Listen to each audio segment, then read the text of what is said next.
আজ আপনাদের সাথে দুর্দান্ত স্বাদের গরুর মাংসের রেসিপিটা শেয়ার করব। একবার খেলে বারবার খেতে ইচ্ছে করবে, এতটা মজা হয়। চলেন রান্না করে ফেলি। এখানে আমি 1.5 কেজির মতো গরুর মাংস নিয়েছি। 1 টেবিল চামচ আদা বাটা দিয়েছি, জিরা বাটা, রসুন বাটা, মরিচের গুঁড়া, হলুদের গুঁড়ো দিয়েছি, পরিমাণ মতো লবণ দিয়েছি, আর 1 টেবিল চামচ ধনিয়ার গুঁড়ো দিয়েছি, গরম মশলার গুঁড়ো দিয়েছি, হাফ কাপের মতো পেঁয়াজ কুচি দিয়েছি, 2 চামচের মতো সরিষার তেল দিয়ে দিচ্ছি। এতে ফ্লেভার সুন্দর আসবে। নেড়ে চেড়ে মাখিয়ে নিচ্ছি। ভালোভাবে মাখানো হয়ে গেলে 1 ঘন্টার মতো রেস্টে রেখে দেবো। তারপর রান্না করে নিব। চুলায় কড়াই বসিয়ে দিয়ে রান্নার তেল দিয়েছি। তারপরে তেলের ওপর পেঁয়াজ কুচি দিয়েছি। ভালো করে নেড়েচেড়ে কিছুক্ষণ ভেজে নিয়েছি। তারপরে গোটা মশলা, দারচিনি, এলাচ, লবঙ্গ আর 1টি তেজপাতা দিয়েছি।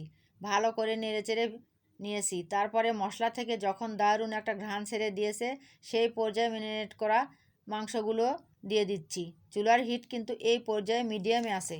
মাংসগুলো দিয়ে 5 মিনিটের মতো পেঁয়াজের সঙ্গে ভেজে নেব। এর মধ্যেই কিন্তু দারুণ একটা ফ্লেভার অ্যাড হয়ে যাবে আর খানিকটা পরিমাণ তেল ছাড়া শুরু করবে। মাংস রান্না করার সময় কিন্তু চুলার হিট মিডিয়ামে রাখতে হবে। ঢাকনা দিয়ে দিয়েছি। মাঝে মাঝে ঢাকনা সরিয়ে ভালো করে নেড়েচেড়ে দিয়েছি। মাংসগুলো প্রায় 50% থেকে 60%-এর মতো কষিয়ে নিয়েছি। কষাতে কষাতে মাংসগুলো সিদ্ধ হয়ে গেছে আর সেই পর্যায়ে ভেজে রাখা আলুগুলো দিয়ে দিয়েছি। আলু দিয়ে আরও কিছুক্ষণ আমি কষিয়ে নিব। 10 মিনিটের মতো কষিয়ে নিয়েছি আর এই পর্যায়ে রান্নার জন্য গরম পানি দিয়েছি। রান্না শেষে 1 চামচের মতো গরম মশলা গুঁড়ো দিয়েছি।